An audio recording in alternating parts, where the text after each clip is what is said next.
اعوذ باللہ من الشیطان الرجیم بسم اللہ الرحمن الرحیم وبہ نستعین وہو خیر وناصر ومعین یا صاحب الزمان ادرکنا ولا تحلکنا بحق جدتک الزہرا سلام اللہ علیہا اللہم صلی علی محمد وعلی محمد وعجل فرجہم۔ السلام علیکم ورحمۃ اللہ وبرکاتہ۔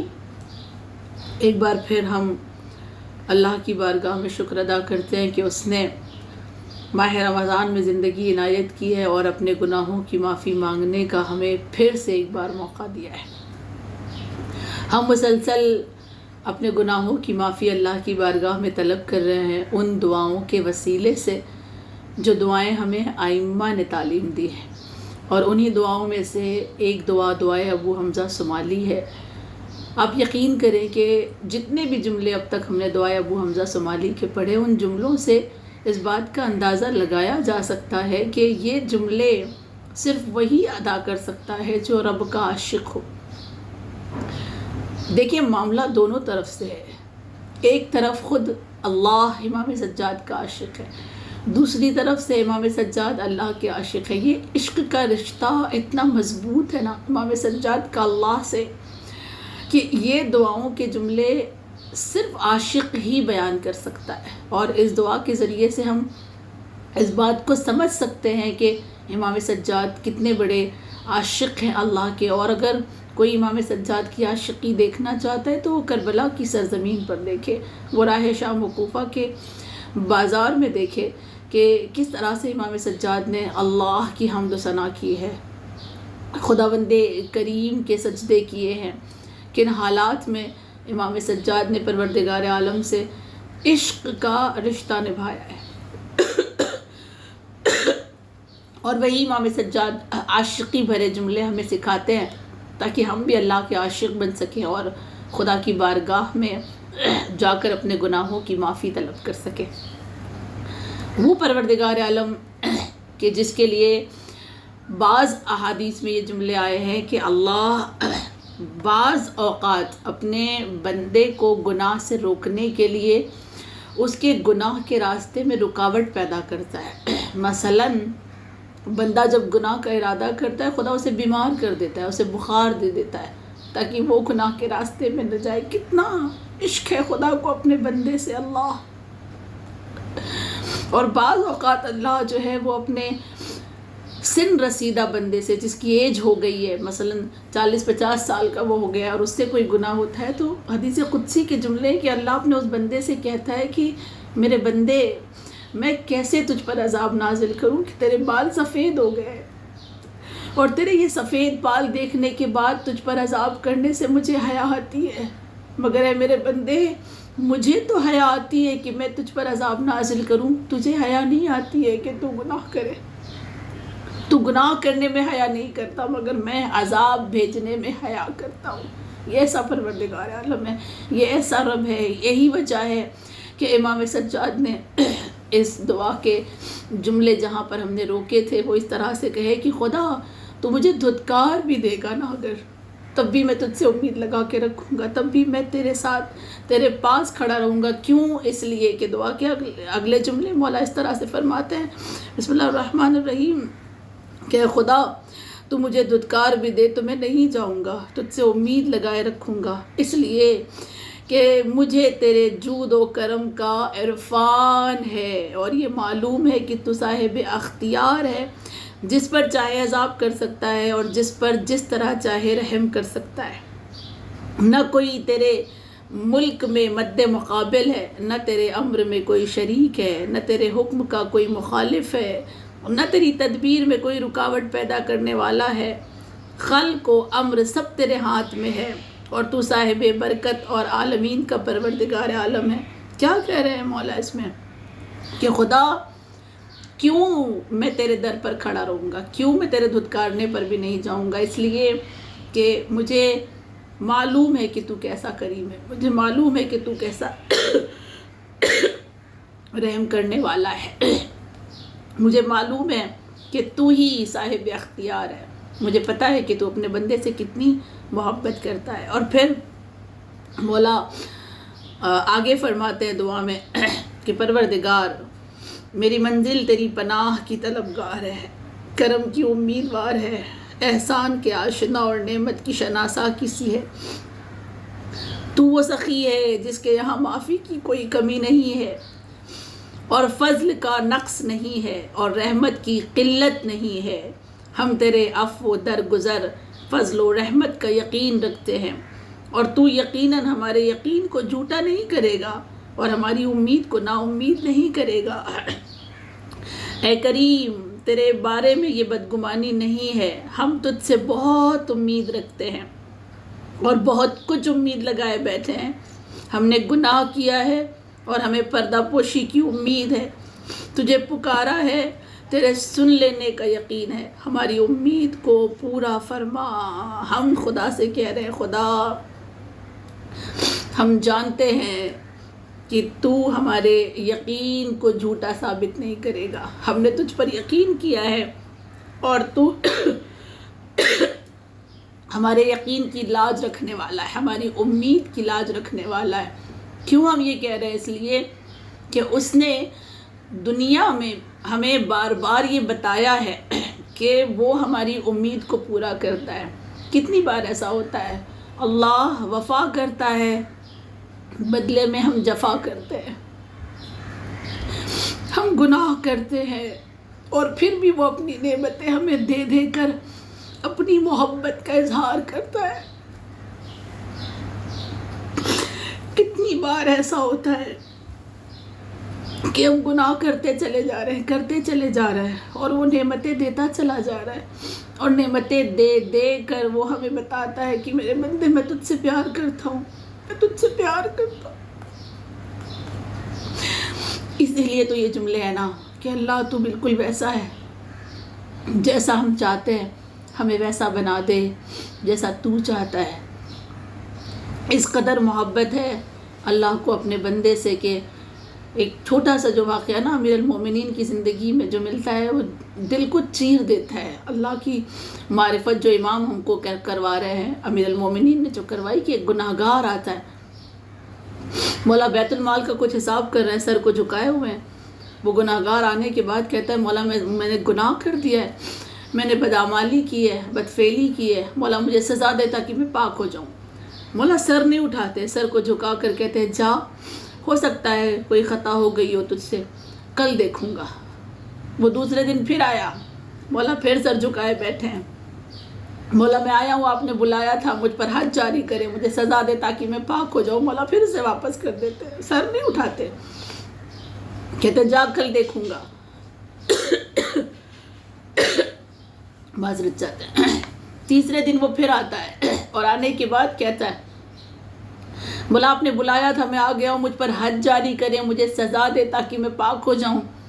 اب مولا سر اٹھاتا ہے، سر اٹھا کر کہتے ہیں، کیونکہ تو نے 3 بار اپنے گناہ کا اقرار کر لیا ہے، اس لیے اب مجھ پر یہ ضروری ہے کہ میں تجھ پر حد جاری کروں، میں تجھ پر حد جاری کر کے تجھے پاک کر دوں گا، مگر بہتر یہ ہوتا کہ تو میرے پاس نہ آتا، رب سے بات کر لیتا، اللہ سے بات کر لیتا، یہ تیرا اور اس کا معاملہ تھا، ممکن تھا کہ وہ تجھے معاف کر دیتا، وہ معاف کر دیتا، تو تنہائی میں اس سے بات کر لیتا۔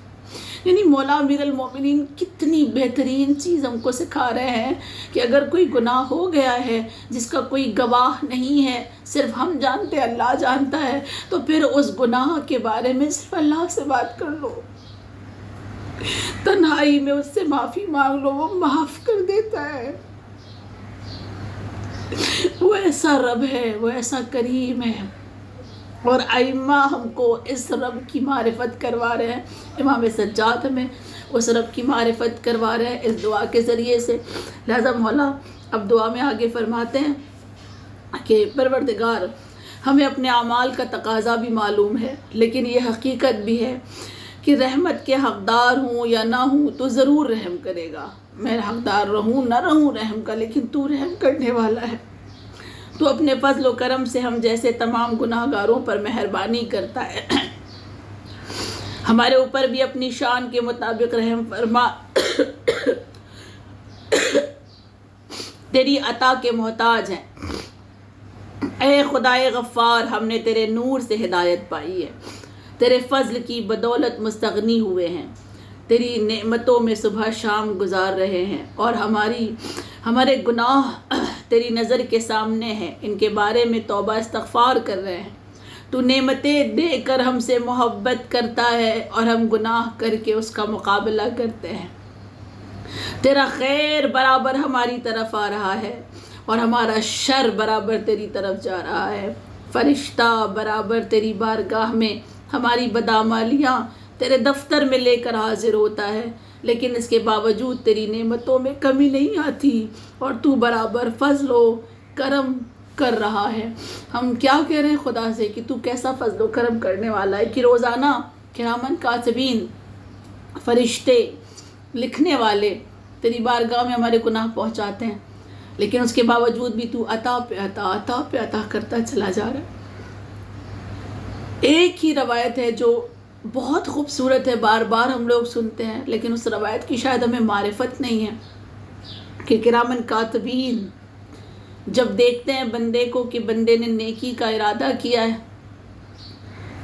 کی نہیں ہے نیکی، فقط نیت کی ہے کہ نیکی کریں گے، تو اس کو لکھ دیا جاتا ہے۔ اب اگر وہ نیکی نہ بھی کرے تو وہ نیکی جو لکھی گئی ہے وہ مٹائی نہیں جاتی، اس کو ڈیلیٹ نہیں کیا جاتا۔ لیکن اگر کوئی بندہ برائی کی نیت کرے، ارادہ کرے کہ میں برائی کروں گا، گناہ کروں گا، تو لکھا نہیں جاتا۔ فرشتے ایک دوسرے سے کہتے ہیں کہ ارادہ ہی تو کیا ہے، ابھی لکھا تھوڑی ہے، اب اس نے کیا تھوڑی ہے، لہٰذا لکھا نہیں جائے گا، نہیں لکھا جاتا۔ حتیٰ وہ جب برائی انجام دے دے، گناہ کر دے، تب بھی فرشتوں سے یہ کہا جاتا ہے ہو سکتا ہے میرا بندہ معافی مانگ لے، ہو سکتا ہے یہ لوٹ آئے، ہو سکتا ہے پلٹ آئے۔ 7 گھنٹے تک انتظار کیا جاتا ہے، اگر اس نے گناہ کرنے کے بعد توبہ کر لی، معافی مانگ لی، لوٹ آیا، تو نہیں لکھا جاتا۔ اللہ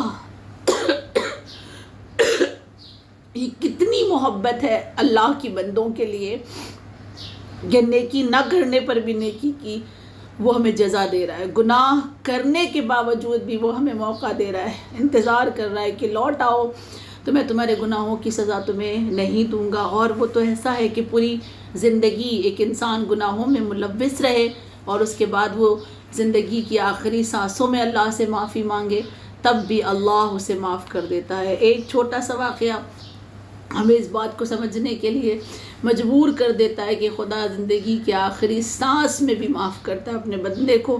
مقدس اردبیلی نجف کی سرزمین پر رہتے تھے، ماں کا خط ملا، ماں نے لکھا کہ بیٹا بڑی عرصے گزر گئے، تجھے دیکھا نہیں ہے۔ ماں کا خط فولڈ کیا، تعطیل کی چھٹی مانگی، اور اس کے بعد گھر کی طرف روانہ ہوئے۔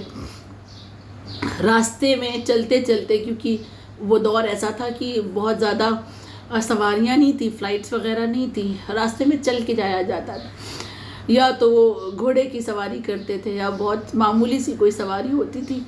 راستے میں ایک چھوٹا سا قریہ آیا، ایک چھوٹا سا گاؤں آیا، جہاں لوگوں کو پتہ چلا کہ مقدس اردبیلی آئے ہیں، رات کا ٹائم ہو گیا تھا، تو لوگوں نے مقدس اردبیلی کو رکایا، اور رکانے کے بعد کہا کہ آپ کو آج ہمارے گاؤں میں رکنا پڑے گا۔ کتنا خوش نصیب وہ گاؤں ہوگا جہاں مقدس جیسے لوگ ٹھہر رہے، لوگ کتنے خوش نصیب ہوں گے۔ دوڑ دوڑ کر لوگ ملنے کے لیے آنے لگے، پورا گاؤں مقدس اردبیلی کا احترام کرتا ہے، ان کا استقبال کرتا ہے۔ لیکن ایک انسان اس گاؤں میں ایسا تھا جس کا نام تھا کریم، وہ بہت گناہ گار تھا، وہ مقدس سے ملنے کے لیے نہیں آیا۔ اچھا، ایک گناہ گار اگر ایک عالم سے ملنے نہ آئے تو کیا فرق پڑتا ہے؟ خیر، لوگوں نے ملاقات کی، کھانا وانا کھلایا، اور اس کے بعد جب رات ہو گئی، مقدس سو گئے، تو رات کی تنہائی میں مقدس اردبیلی کو ایک آواز آئی، اور آواز یہ تھی کہ مقدس، اس گاؤں میں جو کریم رہتا ہے وہ مر گیا ہے، غسل و کفن تمہیں دینا ہے، اور قبر میں بھی تمہیں اتارنا ہے، تلقین بھی تمہیں کرنی ہے، جنازہ بھی تمہیں پڑھانا ہے۔ یہ حیران ہوتے ہیں، آنکھ کھلتی ہے، صبح کا وقت تھا، اور یہ پریشان ہو گئے کہ یہ کیسا خواب ہے۔ اور پھر اس کے بعد لوگوں سے پوچھا کہ کیا اس گاؤں میں جو کریم رہتا ہے وہ مر گیا ہے؟ تو لوگوں نے کہا نہیں، وہ تو زندہ ہے۔ انہوں نے سوچا کہ شاید یہ میرا وہم ہے۔ اب اس دن یہ جانا چاہتے تھے گاؤں چھوڑ کر، مگر لوگوں نے ان کو رکایا، تو وہ ایک دن پھر رکے، اور پھر جب وہ رات کو سوئے تو صبح فجر کے ٹائم پر نماز شب کا تقریباً وقت ہو رہا تھا، پھر انہیں ایک آواز آئی، مقدس، کریم مر گیا ہے۔ جو اس گاؤں میں رہتا ہے، غسل و کفن تمہیں دینا ہے، جنازہ تمہیں پڑھانی ہے، قبر میں تمہیں اتارنا ہے، تلقین تمہیں کرنی ہے۔ خوب اب لوگوں سے پوچھا پریشان ہو کر کہ کیا اس گاؤں میں جو کریم رہتا ہے وہ مر گیا ہے؟ کہا ہاں کریم مر گیا ہے، کریم کا انتقال ہو گیا ہے۔ اب مقدس کہتے ہیں اس کا مطلب یہ کہ جو آواز مجھے آ رہی تھی وہ اللہ کی جانب سے تھی۔ کہتے ہیں میں غسل و کفن دوں گا، غسل و کفن دیا، جنازہ پڑھائی، قبر میں لٹایا۔ جب دفن کر کے واپس آنے لگے تو لوگوں نے اعتراض کیا مقدس اردبیلی پر کہ وہ اگر اتنا گناہگار تھا تو گناہگار کی نماز جنازہ آپ نے کیسے پڑھا دیا، آپ نے غسل و کفن کیسے کیا؟ وہ کہتے ہیں یہ تو مجھے بھی نہیں معلوم ہے، بس یہ راز میں بھی جاننا چاہتا ہوں۔ اور کہتے ہیں کہ کیا کریم کے گھر میں کوئی موجود ہے، اس کا کوئی وارث؟ تو لوگوں نے بتایا کیا اس کی بیوی موجود ہے۔ کہتے ہیں مجھے اس سے بات کرنی ہے۔ مقدس کریم کی بیوی کے پاس آتے، ایک پردہ لگایا جاتا ہے، بیوی اس طرف سے بیٹھتی ہے، مقدس اردبیلی اس طرف بیٹھتے ہیں، اور بیٹھنے کے بعد بیوی سے پوچھا کہ کیا تو نے کریم سے کوئی نیکی دیکھی تھی؟ وہ کہتی ہے کہ نہیں میں نے کوئی نیکی نہیں دیکھی۔ اب بیوی سے زیادہ کون جانتا ہے؟ کہا نہیں میں نے کوئی نیکی نہیں دیکھی۔ مقدس اردبیلی کہتے ہیں پھر بھی یاد تو کر، کچھ تو دیکھا ہوگا۔ کہا نہیں میں نے کچھ نہیں دیکھا۔ کہا کچھ بھی یاد نہیں ہے؟ تب وہ بیوی کہتی ہے کہ ہاں مجھے صرف ایک چیز یاد ہے، اور وہ یہ کہ جب کریم احتضار کی حالت میں تھا، یعنی جاکنی کے عالم میں تھا، جب اس کی روح نکل رہی تھی، اس وقت میں نے دیکھا تھا، میں وہیں سراہنے بیٹھی تھی اور میں نے دیکھا تھا کہ کریم اللہ کی جانب دیکھ کر کچھ کہتا ہے۔ مقدس کہتے کہ کیا کہا تھا اس نے؟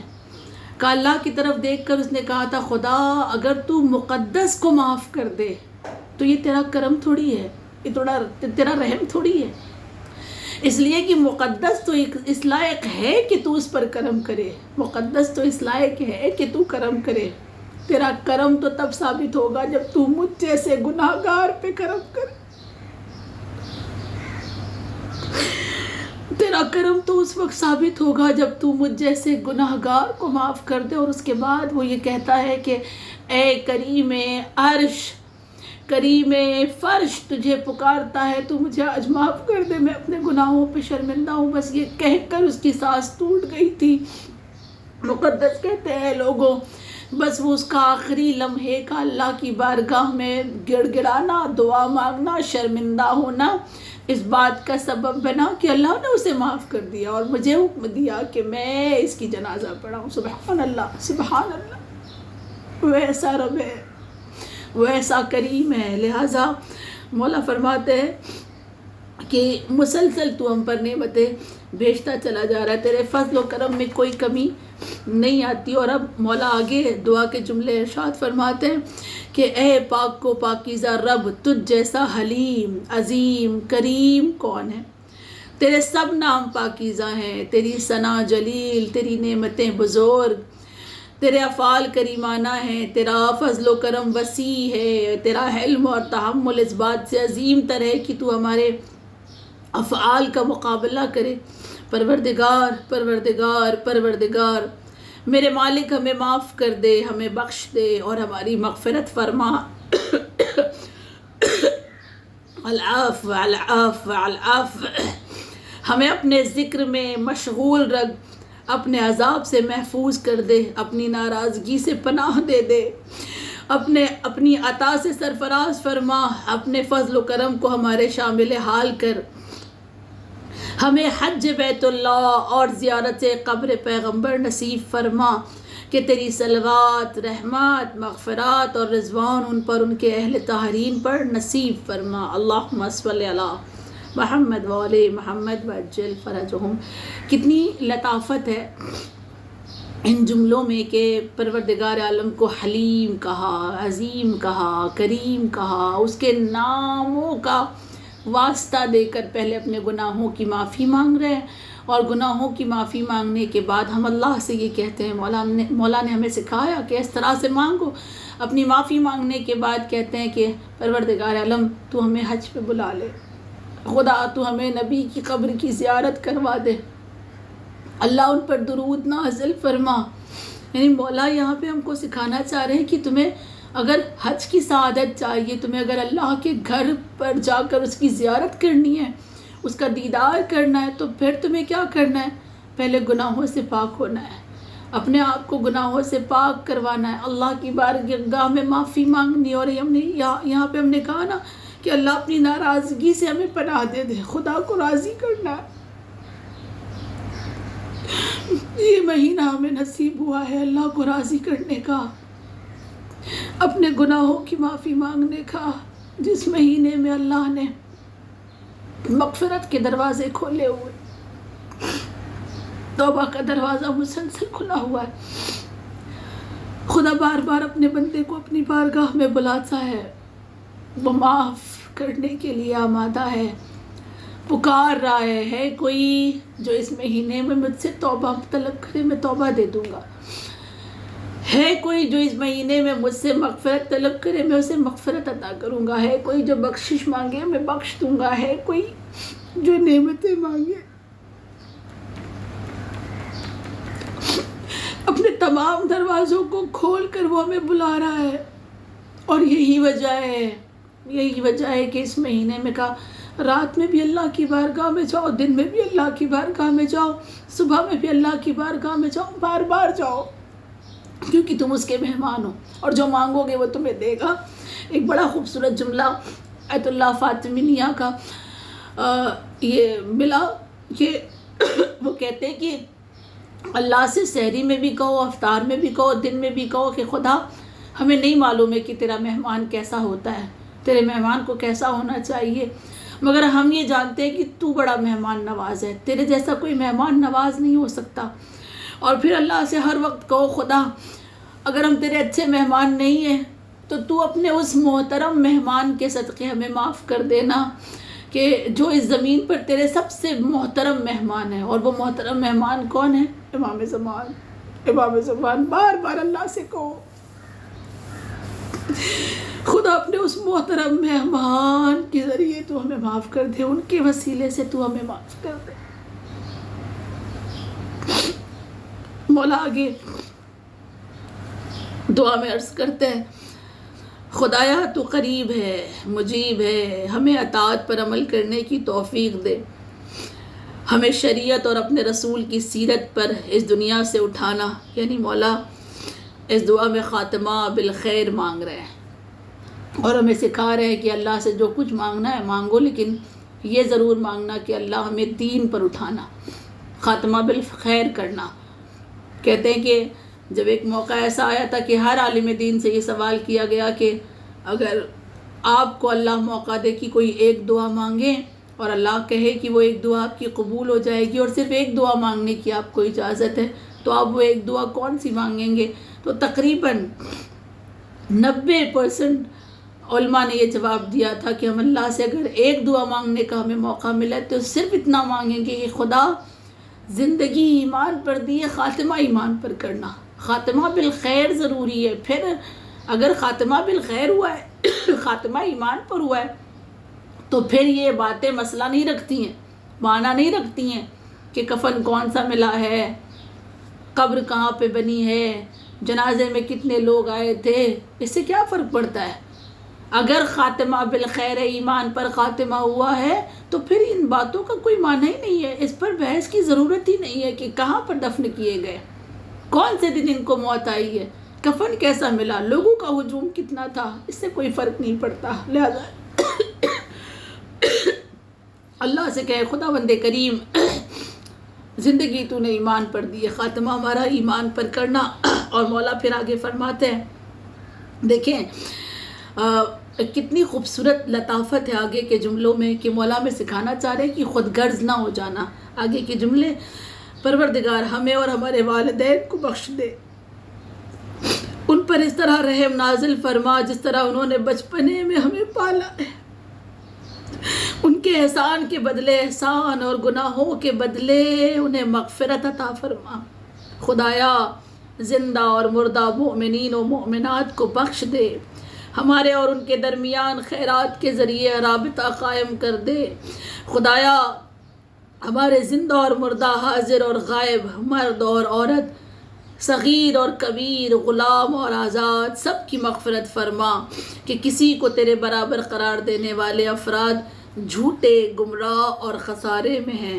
کتنی خوبصورت تعلیم دے رہے ہیں مولا کہ اگر تم خاتمہ بالخیر مانگ رہے ہو، ایمان پر زندگی ہے اور ایمان پر خاتمہ مانگ رہے ہو، تو اس ایمان پر احسان تمہارے والدین کا بھی ہے نا، انہوں نے ہدایت دی نا تمہیں، انہوں نے ایمان کا نور تمہارے دل میں روشن کرنے کی کتنی کوششیں کی ہیں اور کتنی مصیبتیں اٹھائی ہیں تمہیں ہدایت یافتہ بنانے کے لیے، تمہیں پالا، تمہیں بچپنے میں تم پر رحم کیا، تمہاری پرورش کی، تمہیں پروان چڑھایا، اپنی زندگی کو تباہ کر کے، اپنی نیندیں خراب کر کے، اپنا چین و آرام برباد کر کے،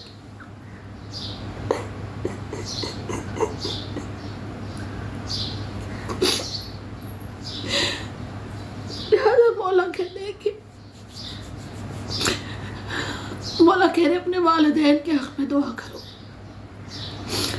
اللہ تمام والدین کی مغفرت کرے انشاءاللہ، اور خدا جن کے والدین دنیا میں ہیں معبود انہیں سلامت رکھے، ہر بچے کے سر پہ والدین کا سایہ برقرار رہے، اللہ کسی بچے کو یتیم نہ کرے۔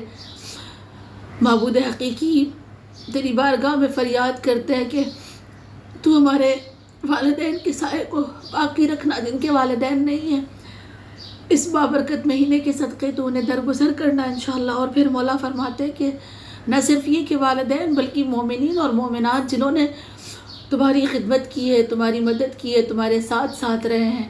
جب امیر المومنین نے یہ جملہ عرض کیا تھا کہ پروردگار عالم تو ہمیں کسی کا محتاج نہ کرنا، تو رسول اللہ صلی اللہ علیہ وآلہ وسلم نے مولا سے فرمایا اے علی یہ نہ کہا کرو کہ تو ہمیں کسی کا محتاج نہ بنانا، بلکہ یہ کہا کرو کہ اللہ تو ہمیں برے لوگوں کا محتاج نہ بنانا، اس لیے کہ بندہ ایک دوسرے کا محتاج ہے، ایک دوسرے کی مدد کے بنا بندہ زندگی نہیں گزار سکتا۔ جب تک ایک دوسرے سے کنیکٹ نہیں ہوتے، ایک دوسرے کی خدمت نہیں کرتے، تب تک یہ زندگی تشکیل نہیں پاتی، ایک معاشرہ تشکیل نہیں پاتا۔ اور یہی وجہ ہے کہ ہم ہر نماز میں سورہ حمد میں کہتے ہیں ایاک نعبد، ہم تیری عبادت کر رہے ہیں۔ کیوں ہے ہم تیری عبادت کر رہے ہیں؟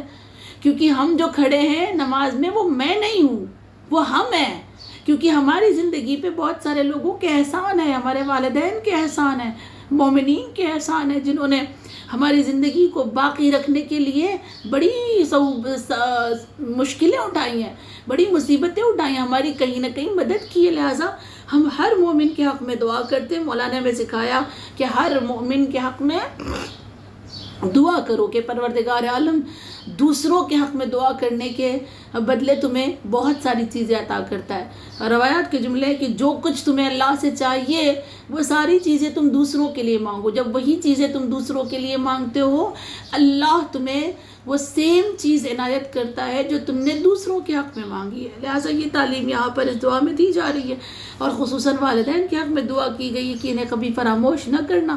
مولانا نے پھر آگے جملہ عنایت فرمایا ہمارے اور آپ کی خدمت میں کہ پروردگار محمد وآل محمد پر رحمت نازل فرما، اللہم صلی علی محمد وآل محمد وعجل فرجہم، ہمارا خاتمہ خیر پر کرنا، دنیا اور آخرت کی مشکلات میں ہماری مدد فرمانا، کسی بے رحم کو ہمارے اوپر مسلط نہ فرما دینا، ہمیں اپنے حفظ و امان میں رکھنا اور اپنی نعمتوں کو ہم سے سلب نہ کر لینا، ہمیں وسیع رزق اور حلال و طیب و طاہر رزق عطا فرمانا، خدایا ہمیں اپنی حراست و حفاظت میں رکھنا اور اپنی نگرانی میں رکھنا۔ ایک تعلیم یہاں پہ دی گئی مولا کی دعا کے ذریعے کہ درود پڑھو پہلے محمد وآل محمد کی خدمت میں، اور درود پڑھنے کے بعد پھر تم مانگو۔ دیکھیں مولا نے درود پڑھا، اور درود پڑھنے کے بعد سب سے پہلے خاتمہ بالخیر مانگا، دنیا اور آخرت دونوں جہان کی مشکلات کے لیے مدد مانگ رہے ہیں، حلال رزق مانگ رہے ہیں، اللہ کا حفظ و امان مانگ رہے ہیں، پروردگار عالم سے کہہ رہے ہیں کہ تو ہمیں اپنی حفاظت میں رکھنا، کسی برے کا محتاج نہ کرنا۔ یہ ساری دعائیں درود کے بعد مانگی جا رہی ہیں، جس میں مولا ہمیں بتانا چاہتے ہیں کہ یہ جو کچھ بھی مانگا جا رہا ہے اگر تمہیں چاہیے تو درود پڑھو، صلوات پڑھو، اور صلوات کے ذریعے سے تم اپنی دعاؤں کو اللہ کی بارگاہ میں قبول کرو۔ ایک درود پڑھے اللہم صلی علی محمد وآل محمد، کہ یہ درود اور صلوات وہ ہیں کہ جن میں بڑے اسرار چھپے ہوئے ہیں، بڑے راز چھپے ہوئے ہیں، اور ایک راز اس میں یہ ہے کہ اللہ صلوات کے بعد کوئی بھی چیز مانگی جائے تو رد نہیں کرتا. ایک خاتون نبی کی خدمت میں آتی ہے، آنے کے بعد کہتی ہے یا رسول اللہ میرے بچے کی آنکھیں نہیں ہیں، روشنی نہیں ہے، بینائی چلی گئی ہے، پروردگار کی بارگاہ میں آپ دعا کریں اور کوئی مجھے عمل بتائیں کہ تاکہ میں اپنے بچے کی روشنی کو واپس لا سکوں. تو مولا نے فرمایا، مولا محمد مصطفیٰ صلی اللہ علیہ وسلم نے کہا اس خاتون سے کہ جاؤ اپنے بچے کی آنکھوں کی روشنی کے لیے درود پڑھا کرو، صلوات بھیجا کرو. وہ کہتی ہے کہ میں نبی کی بزم سے باہر نکلی اور وہیں سے میں نے صلوات پڑھنا شروع کیا، اور صلوات پڑھتے پڑھتے جب میں اپنے گھر پہنچی تو میں نے دیکھا میرے بچے کی بینائی واپس آ چکی ہے، میرے بچے کی روشنی واپس آ چکی ہے. اتنی طاقت ہے صلوات میں. شرط یہ ہے کہ یقین رکھتے ہوئے خلوص کے ساتھ اگر ہم اور آپ اس صلوات کو اپنی زندگی کا حصہ بنا لیں تو بڑی مشکلات صلوات کے ذریعے سے حل ہو جاتی ہے.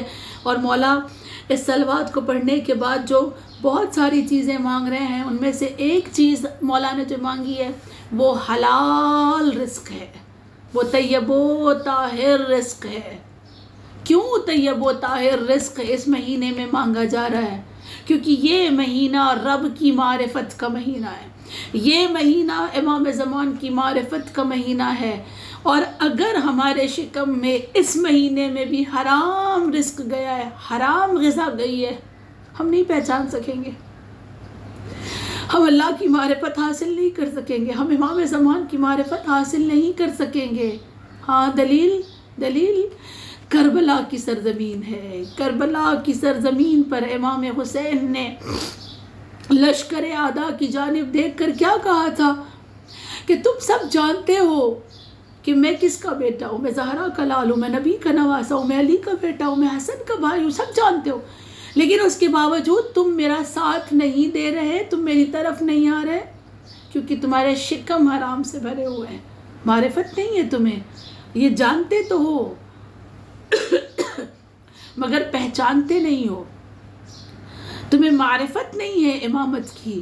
یعنی مولا کرب و بلا کی سرزمین پر یہ درس دے رہے ہیں کہ اگر حرام رزق شکم میں گیا ہے تو وقت کے حسین بھی اگر تمہارے سامنے کھڑے ہوں گے تو نہ صرف یہ کہ تم ان کی معرفت نہیں حاصل کر سکو گے، تم ان کا ساتھ نہیں دے سکو گے، بلکہ ان کے قتل پر بھی آمادہ ہو جاؤ گے، ان کے شہید کرنے پر بھی آمادہ ہو جاؤ گے. دیکھیں کربلا کی سرزمین نے ہمیں درس دیا، اور یہ کربلا میں موجود آقا ہے جن کی دعا ہے.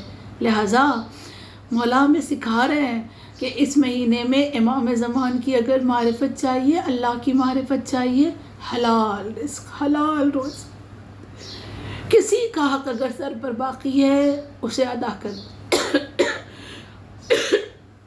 کسی کا قرض اگر سر پہ باقی ہے اسے ادا کر، کسی یتیم کا حق ہمارے پاس ہے اسے لوٹا دیں، ماں باپ کا حق ہمارے پاس ہے اسے دے دیں، غریبوں کا حق ہمارے پاس ہے اسے لوٹا دیں، اور پھر خدا کو اس مہینے میں پکاریں اور اللہ سے اپنے گناہوں کی معافی طلب کریں. پروردگار عالم ایک بار پھر تیری بارگاہ میں ہاتھ کو بلند کر کے ایک سائل کی طرح، ایک فقیر کی طرح گڑ گڑاتے ہوئے، فریاد کرتے ہوئے تجھے پکارتے، خدا معاف کر دے. الہی الاف الاف الاف استغفر اللہ ربی واتوب الیہ، تو رحیم تو کریم. کہتے ہیں کہ جب فریاد کرتے ہوئے ٹوٹے ہوئے دل کے ساتھ اللہ کی بارگاہ میں ایک بندہ گڑ گڑاتا ہے تو خدا اس کی فوراً سن لیتا ہے، کیونکہ ٹوٹا ہوا دل اللہ کا گھر ہے. دنیا کی کوئی چیز ٹوٹ جائے تو بے قیمت ہو جاتی ہے نا، ایسا ہی ہے. کوئی چیز دنیا کی ہے، اگر وہ ٹوٹ گئی ہے وہ بے قیمت ہے، اسے پھینک دیا جائے یا اسے مرمت کروائی جائے، اس کی کوئی قیمت نہیں رہ جاتی، کوئی ویلیو نہیں رہ جاتی. اللہ کی بارگاہ کیسی بارگاہ ہے کہ جتنا زیادہ دل ٹوٹا ہوا ہوگا اتنا زیادہ خدا کی بارگاہ میں قیمتی ہوتا چلا جائے گا. عجیب ہے نا، ہم کیسے سمجھ سکتے ہیں؟ دنیا ٹوٹی ہوئی چیز کو بے قیمت کر دیتی ہے، اللہ ٹوٹے ہوئے دل کو قیمتی بنا دیتا ہے۔ خدا ہم اسی ٹوٹے ہوئے دل کے ساتھ تجھے پکارتے ہیں اور تجھ سے فریاد کرتے ہیں، زور بام زبان میں تاجیل فرما، ہمیں ان کے آوان و انصار میں شمار فرما، اس بابرکت مہینے کے صدقے خدا تو ہمیں معاف فرما، معبود حقیقی ہم سے راضی ہو جا، خدا ہم سے ناراض نہ ہونا۔ اے پروردگار عالم، بس ایک ہی دعا ہے، زندگی ایمان پر دی ہے، خاتمہ ایمان پر کرنا۔ معبود حقیقی روزے کے عالم میں بھوک اور پیاس کی شدت میں ہمیں سب سے پہلے کربلا والے یاد آتے ہیں، کربلا کے امام حسین یاد آتے ہیں، جناب علی اصغر کی بڑی یاد آتی ہے۔ خدا امام حسین کے صدقے دنیا کے ظالموں کو نیست و نابود فرما، جو مظلوم ہیں ان کی حمایت فرما۔ معبود حقیقی ایک بار پھر دعا کرتے ہیں، ان کے ظہور میں تاجیل فرما، ہمیں ان کے آوان و انصار میں شمار فرما۔ وتقبل منا انک انت السمیع العلیم۔ ایک سورہ فاتحہ۔ بسم اللہ الرحمن الرحیم، الحمدللہ رب العالمین، الرحمن الرحیم، مالک یوم الدین، ایاک نعبد و ایاک نستعین، اہدنا الصراط المستقیم، صراط الذین انعمت علیہم غیر المغضوب علیہم ولا الضالین۔ بسم اللہ الرحمن الرحیم، قل هو اللہ احد اللہ الصمد، لم یلد ولم یولد ولم یکن له کفوا احد۔ بسم اللہ الرحمن الرحیم، قل هو اللہ احد اللہ الصمد، لم یلد ولم یولد ولم یکن له کفوا احد۔ بسم اللہ الرحمن الرحیم، قل هو اللہ احد اللہ الصمد، لم یلد ولم یولد ولم یکن له کفوا احد۔ ان اللہ وملائکتہ یصلون علی النبی، یا ایھا الذین آمنوا صلوا علیہ وسلموا تسلیما، اللہم صل علی محمد وعلی محمد وعجل فرجہ۔ سورہ فاتحہ، سورہ اخلاص اور درس قرآن، درس دعائے ابو حمزہ صومالی کا نذرانہ چہردہ معصومین بارہ امام پنجتن پاک شہیدان کربلا، سنان کربلا، یتیمان کربلا کی بارگاہ اقدس میں ہدیہ کرتے ہیں، اس کے طویل میں جو بھی ثواب ہو جملہ مرحوم مومنین والمومنات، تمام علماء، تمام شہداء، تمام مجتہدین اور جو لوگ ہمیں سنتے ہیں، خصوصاً جن کی جانب سے ایک اور کلاس آرگنائز کی گئی ہے، ان کے مرحومین کی ارواح کو بخش دے۔ معبود حقیقی مرحومین کی گناہ کبیرہ صغیرہ کو معاف فرما، مرحومین کی مغفرت فرما، مرحومین کے درجات کو بلند فرما، مرحومین کو جوار حسین میں جگہ عنایت فرما۔ وتقبل منا انک انت السمیع العلیم۔